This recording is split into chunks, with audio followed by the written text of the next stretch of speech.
Welcome to Nell and Matt's Obsolete Movies, the podcast where we revisit movies from our 20 plus years of collecting films on what are now obsolete formats. And our film for this episode, our 10th, is Diabolique. From 1955. And we have a really rough public domain alpha video that I purchased at the Dollar General, I believe, in Crescent, Pennsylvania, about 20 years ago. Wow. And I finally watched the film for the first time tonight. So, that purchase 20 years ago was an investment in the future. And I should also mention it's the dubbed version. It is. Like, this is so far from the Criterion edition. The light from the Criterion edition might take a bit of time kind of reaching where we are. And it's a really rough print of it too, and there was lots of skips. So not the best quality. There was a moment where I was like, oh, am I going to, for the first time in decades, adjust tracking? Fortunately, we didn't have to. It made it through. We just powered through, wavy lines and all. Absolutely. So this film, I guess we should say, it is a classic. I mean, it is generally revered as one of the kind of, pillars of the suspense genre. Of the sort of psychological horror, maybe if you want to think of it that way. Definitely, you could put it up there with, the comparison, of course, is Psycho. Supposedly, Diabolique helped inspire Psycho. In fact, the Hitchcock connection doesn't even stop there. The director had actually optioned bought the screen rights to the novel. So that Hitchcock couldn't make the movie, actually. He cock-blocked Hitchcock from doing that. But, even a film like, I think, the Coen brothers' Blood Simple, which we should do at some point on this podcast, which we have on VHS. Ooh.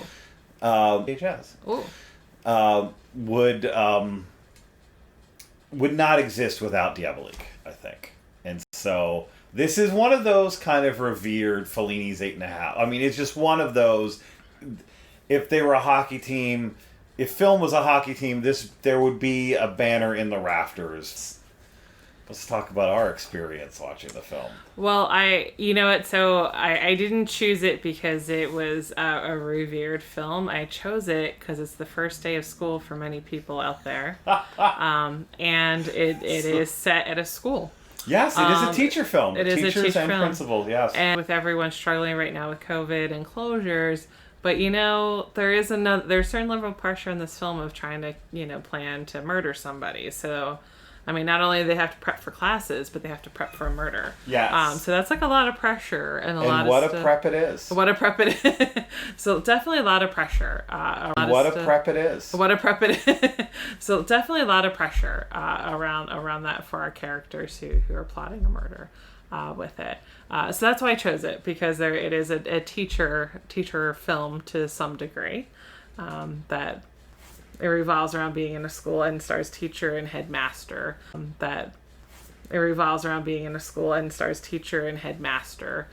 In this particular film.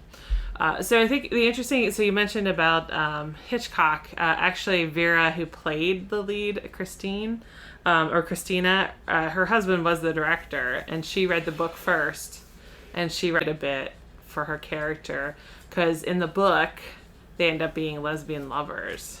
Dun, dun, dun. But in the film, they are not, which is interesting. Well, it was 1955, and even if it was France, there's still limits to what maybe the world's ready for. This is true. And so, if they kept it that way, maybe this film would have been a lost classic. But yeah, it's just a regular old classic. Yeah, and so I think for me, going back to the tropes, mm-hmm. the tropes of the film. I was just rereading the Roger Ebert review, who mentioned that the detective, the fumbling, bumbling, disarming, incompetent seeming, down on his luck detective, as the precursor for version 1.0 of Peter Falk's Columbo. That you have that. Yeah. You have, for me, the way that a good film like the Coen brother, like Blood Simple, he's an awful human being, but Woody Allen's Match Point, it's one of those crime films where, in a really weird way, if you're not full on rooting for the murderous protagonist, you at least get the gaze of the criminal. And the way that it illustrates things and possibilities and anxieties that a murderer might have about getting caught. Yeah. And the things that go wrong. There's the great bit when they go to drown the husband / principal of this second-rate awful school. I guess that's the other thing. Schooling in this film is decidedly undesirable and unspectacular. Like, you would not want to send your kids to this school. Yeah, so Vera, who is the lead in it, she's wealthy and she started this school, and so it's a private school, and everyone seems to really dislike their job with it. Yes. No one's interested in really what's happening with the students. The boys aren't terribly... Master is Vera's husband, the headmaster or principal, is actually a major jerk. He's not likable in any way, shape, or form. He's not likable towards his wife. He's not likable towards his mistress, or at least... Or the janitor. Or the kids. Or the kids. The other teachers. Yeah. So, it's definitely a very unhappy atmosphere, unhappy school, and the kids are getting in trouble a lot. Yeah, and so unhappy, in fact, that the wife and the mistress team up to commit murder. And so the wife and mistress are colleagues, so they're both teachers at the school. Yes. And so her husband, though Vera has the money, she's the underling. Her husband is the headmaster. He's the one who runs the school. She's the underling. Her husband is the headmaster. He's the one who runs the school. He thinks so little of her that he starts an affair with another teacher. So he has an affair with her colleague. And the beginning of the film, Nicole, who is the mistress, is wearing sunglasses because she has been punched around her eye, indicating that the headmaster hit her. Yes. Which sets things in motion for the plot of this film. Yeah, and so this tag team combo of tag team teacher murderer combo, and I was thinking about, there is this great comedic, the upstairs or downstairs neighbors at the hotel, who, the one kind of looks like Groucho Marx and is like a French Groucho Marx character. Who just wants to listen to his French radio, yawning on a podcast, sorry. His French radio trivia show, and gets on this whole rant about baths are immoral at midnight. As you know, they're about to try to drown this guy and poison him and then drown him so that they get it up. And he's, at one point he's like, I'm going to write them a stern letter. And he writes down the time and the date of the disturbance in the bathtub so that oh God, the police talked to him. He's like, oh yeah, I know exactly when they were in the bathtub or something. Of course, somebody has to go to the bathroom at that time. There's the moment, when they're on the road buying gas, and this kind of drunk sailor guy, gets in the back of their Citroen Citroen 2CV wagon thing that they have that's concealing the body. and you're like, oh, and all of these things where you feel the tension, or at least I did, and maybe this is just I'm a low-key sociopath, I don't know, but the low-key tension of they're gonna get caught, and it's so interesting how this film, like many others, just kind of has that trope. And maybe in some ways I think establishes that trope, the bumbling detective, and again, it doesn't and it's a smart enough film, and it expects its audience to be smart enough that you're drawn in. Yeah. That there's no one saying, oh my God, that guy almost caught us, I'm worried. Not that they don't express regret, but even the expressions of anxiety, like whenever the maintenance worker goes near the pool, you're like, oh, that's not just anxiety, that's incriminating anxiety. Yeah. We're watching them watch as their murder plot potentially unravels. And that's does a great job of building that tension throughout, and then he has these moments of comic relief, I think, to give you a release from the tension. Mm-hmm. But it actually kind of in some ways makes it worse, because it's like, oh my gosh, they didn't get caught this time, what's going to happen the next time there's a close call. So I think he does a fantastic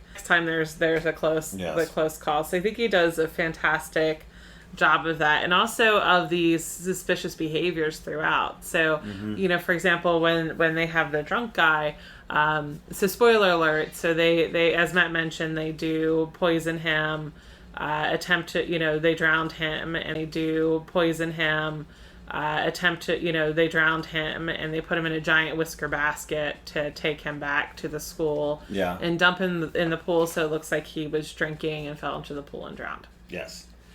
But and I think we go one further. Now, we can't, they promise there is an intertitle at the end of the film. Check it out for everybody, it's the, Yeah.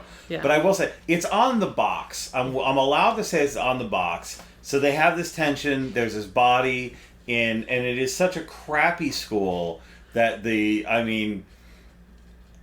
pool is dirty. The pool is filthy. You can't see the bottom. There's algae, basically, is what I'm saying. You'd probably get a very bad rash, if not like the hantavirus or something. And they're waiting for this body to come to the surface, and it never does. So then suddenly they're like, well, we can't be the ones to find the body, all right, let's have the pool drained. And when the pool's drained, there is no body. There is no body. And Nicole throws her keys or drops her keys, quote unquote, to initiate the pool being drained. Yes. There is no body. I love that scene, Mm-hmm. as they get to the bottom of it, and Vera looks down, or I'm sorry, Christina. Vera is the actress.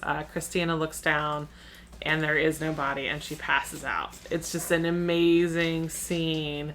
The way he films it, the way she acts it, it's fantastic. It's a really great scene. And in a way, then, it sets up that the whole film red herring. Yeah, absolutely.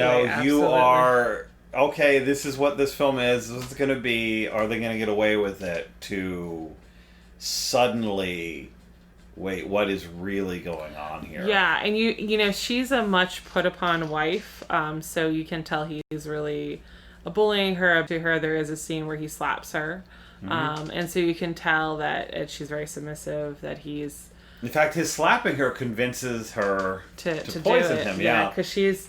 Up until that point, she's been debating and hesitating if she's going to do it. She was raised by nuns. She was raised by nuns. She's very religious. Raised by nuns. She was raised by nuns. She's very religious. And so she's definitely, Nicole is more determined. However... Yeah, there's that great scene when she asks Nicole, don't you believe in hell? Right. Or do you believe in hell? And Nicole said, not since I was 6. Yeah. Not since I was 6. Yeah. But, so Nicole, though, is actually absent when he's drugged. and she helps with the drowning and the disposing of the body. But Christina is definitely you are, as you mentioned, rooting for her because because she grew up raised by nuns. She's super religious. She's hesitant to get a divorce. She lures him there by saying that she wants a divorce, which is the great line and research. Sophie Treadwell's Machinal, which is also a woman who murders her husband story, and there's a great courtroom scene where the prosecutor just asks, "Well, if you hated your husband so much, why didn't you just get a divorce?" Why didn't you just get a divorce instead of killing him? And she says, "I would never want to hurt him that way." At which time she's not getting out of the electric chair at that point of the play at all, and everybody laughs at her. Element of her maybe like feminine meekness, passive aggressiveness to the point of, and so when she does pour him the second glass of whiskey, he, Scotch, you're right, Scotch. Though it looked like a bottle of Johnny Walker-esque label. Huh. I guess it's not depending on which Johnny Walker was. Anyway,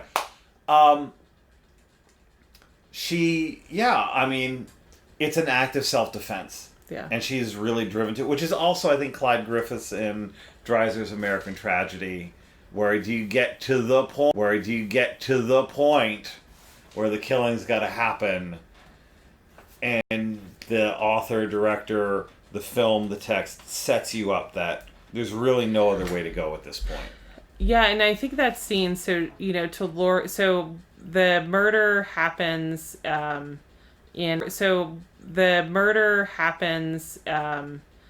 Nicole's apartment, which is about 10 hours, it seems like, outside of away from the school, and she lures her husband there by calling him, saying that she finally wants a divorce.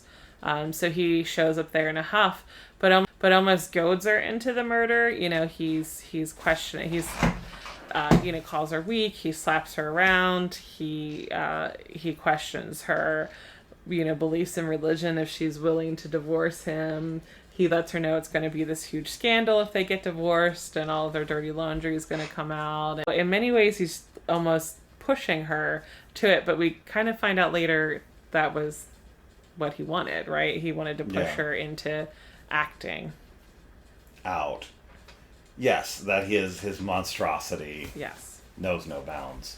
So you're right. So you have this build-up, and a good portion spent to the build-up of the two of them planning the murder, executing the murder, dumping the body, and then waiting for him to surface. And he doesn't surface.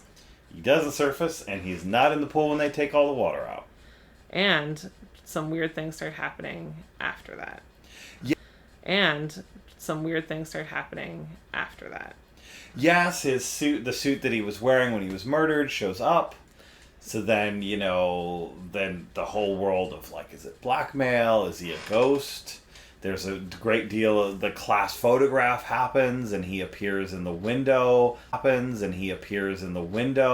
Like a ghost. A little boy says that he saw him and punished him for breaking a window, and he was the only student who saw him.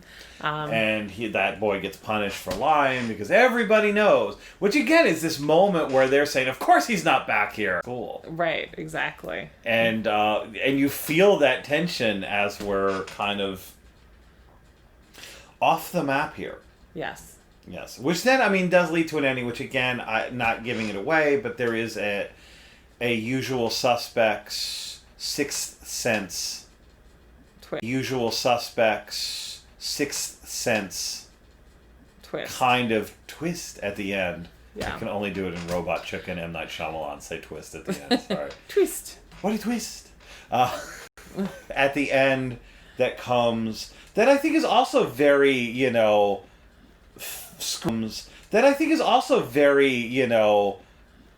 screenwriting 101 workshop. You maybe want to show Diabolique if you want to write a suspense film. Yes, absolutely. And we should also mention that she has a heart condition. And so there's... So she's fragile. And she's abused, and she's lashing out. And the one time she stands up for herself, it does not go very well. It doesn't go very well. Which I think does say something about, I don't know, gendering in the film. Yeah. I will say there is a great... so as I was watching and thinking about it, the typewriter and what he's typing is such a powerful moment in that. And this, actually, the typewriter and typing and what is found on the paper is a very powerful moment. Mm-hmm. And I had this moment like, this is my second favorite scene of a typewriter.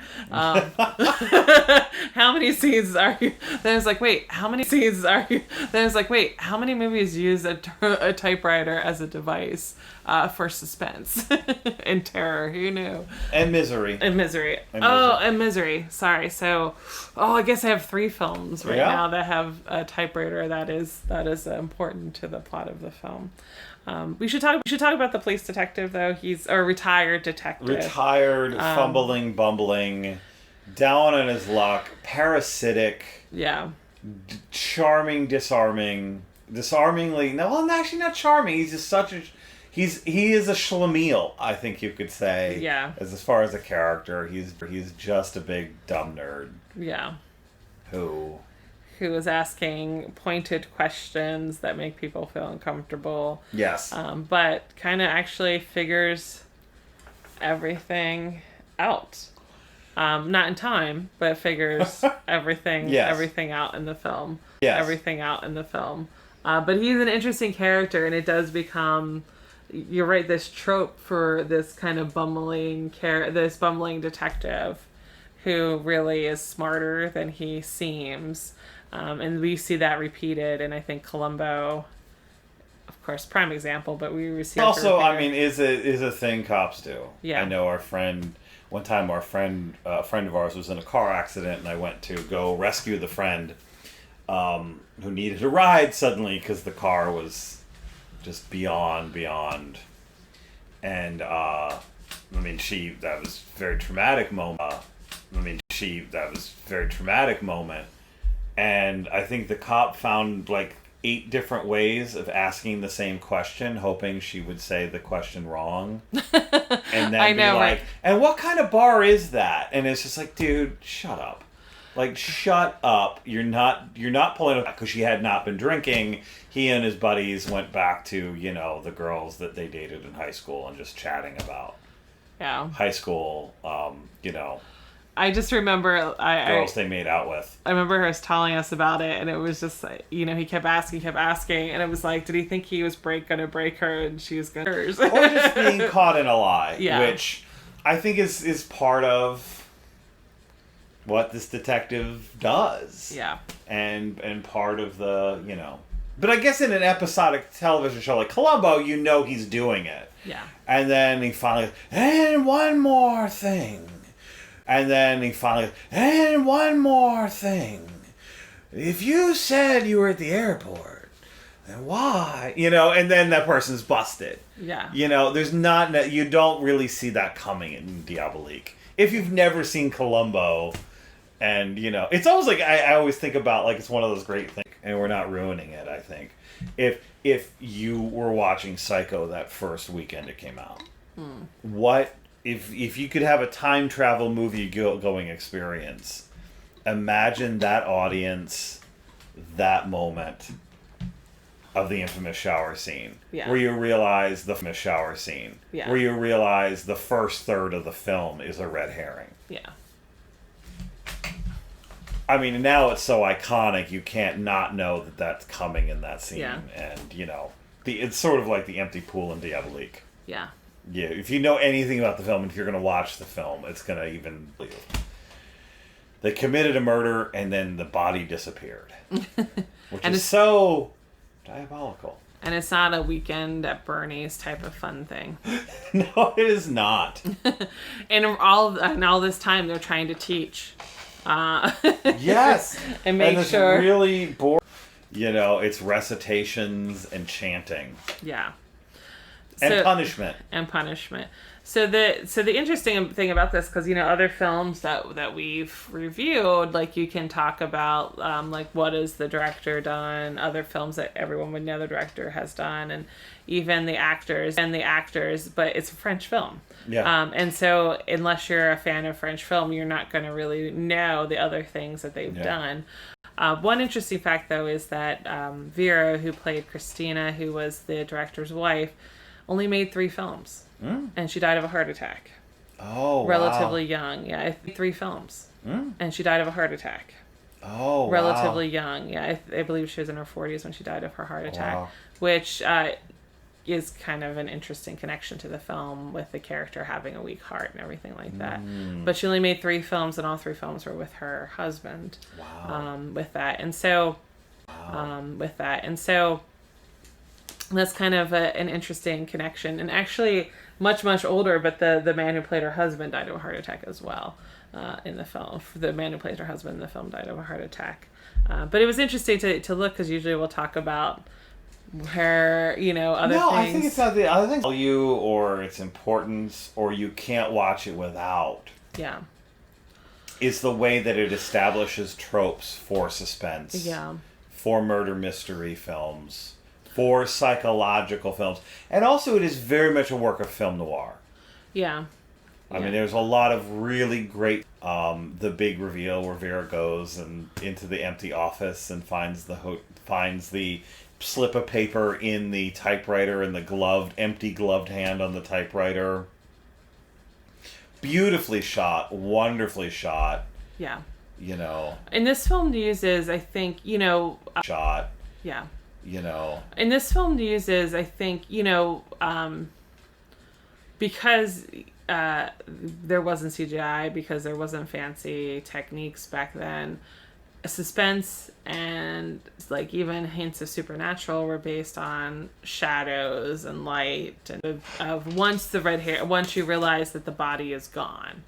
I think they do a great job. We're off the map. There's something else happening in this film that as an audience don't understand. They do a great job of giving these hints of that there's something else going on. Where today thing, and there might be jump scares. This is just like, it's a hand, it's a shadow, it's it's. And I think it is acting. Yeah. I think it's the way that especially the two teacher characters then. Yeah. Both approach the murder very differently, and then react to the murder and the body going missing very differently. There was a real divergence there, and so I think I think just that human drama between the two of them.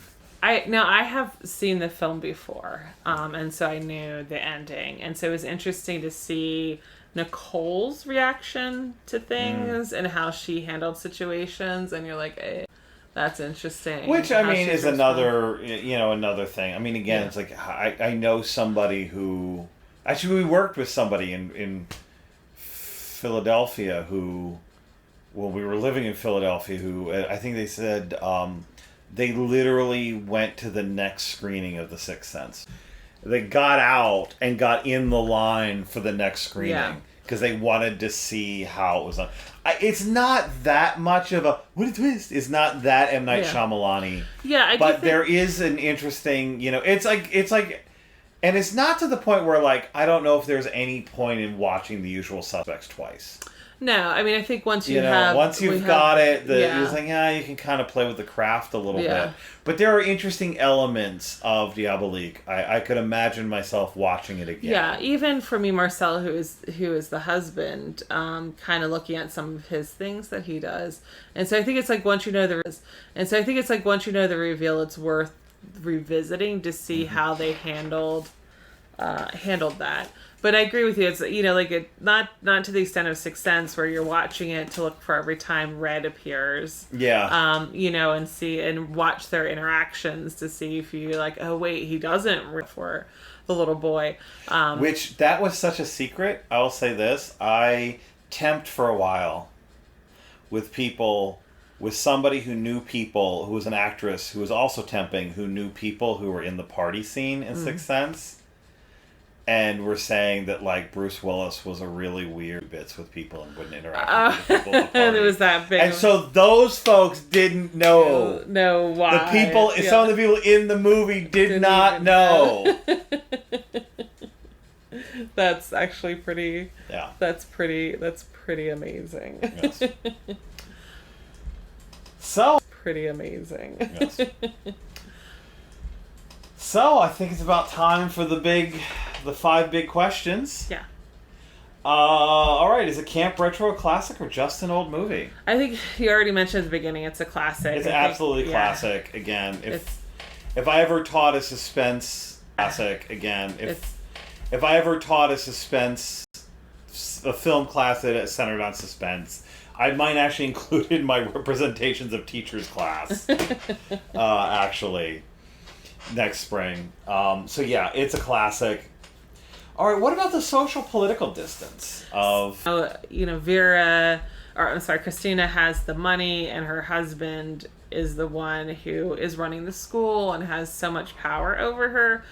So like initially you're like, wow, this character is just that trope you see in a lot of the films from the 40s and 50s where it's the man... But I think like the Christina Nicole dynamic is really interesting. And I think they're both really interesting characters. Nicole is a very strong character. And she's called a hussy many times. And her morality is questioned.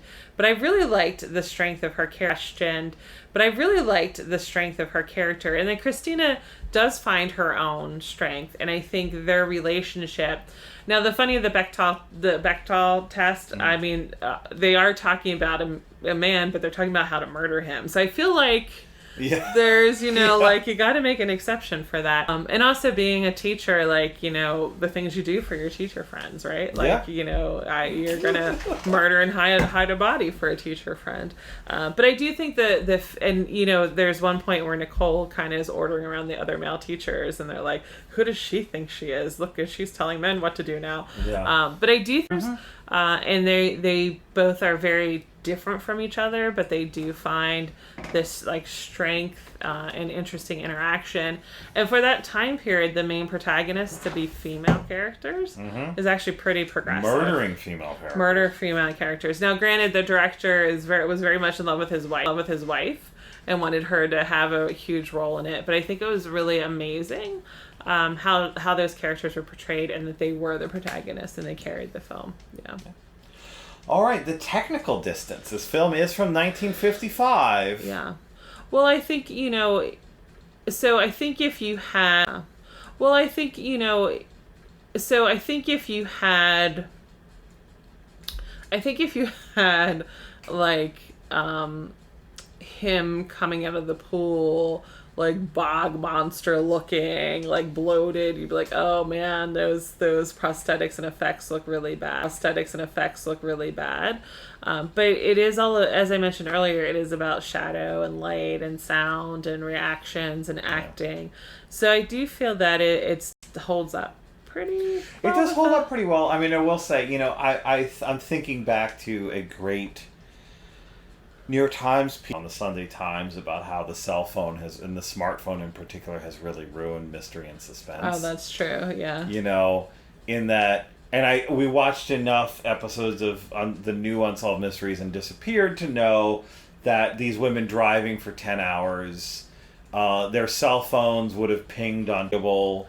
The students would have filmed something on something suspicious on their phones, or even just I think the fact that he can go off and no one's hearing from him. Yeah. And it's not, oh, he's been missing for an hour, let's call the cops. Yeah. Days pass and the police let's call the cops. Yeah. Days pass and the police are never notified. Yeah. And there's nothing wrong or suspicious or weird about that. Yeah. Which in our, I think, more contemporary technological, pathological society, I remember a student once telling me, when she had And she's like, oh, finally I can tell my mom I have to have my cell phone off for a day. I can be free. And we're like, what do you mean? And she said literally in a 15-minute class, her mom would send a text and then another text and then another text and leave a voicemail. And then the second voicemail she would leave in 15 minutes was, if I don't hear from you in 5 minutes, I'm calling the campus police. 15 minutes was, if I don't hear from you in 5 minutes, I'm calling the campus police, because obviously you're... And she's like, no, I'm in class, Mom. I'm not going to answer my fucking phone in class. And that's our world now. But this idea, though, oh, he just ran off. He went on a bender. He's with his mistress. We know he's not around, but we don't call anybody. Right. It's a tension, but it's also not completely absurd. Yeah. For the time. I think the room test, I think we give that one a pass too. I don't think there's, I mean, this film is like sort of just cinematically complete for the period. Yeah. Cinematically complete for the period. Yeah. I do particularly enjoy, maybe that's because I'm just a fan of French cars for some reason. Maybe because I've never owned one. But, you know, that is a Citroën 2CV, you know, just a wonderfully absurd French post-war car that they drive around in and everything else. With the doors that open. Suicide doors. Suicide doors, yes. Yeah. So is it a keeper? Question 5. I think so. Total keeper. Total keeper. If you haven't seen Diabolique, see Diabolique, folks. It's absolutely. See you next time. Bye.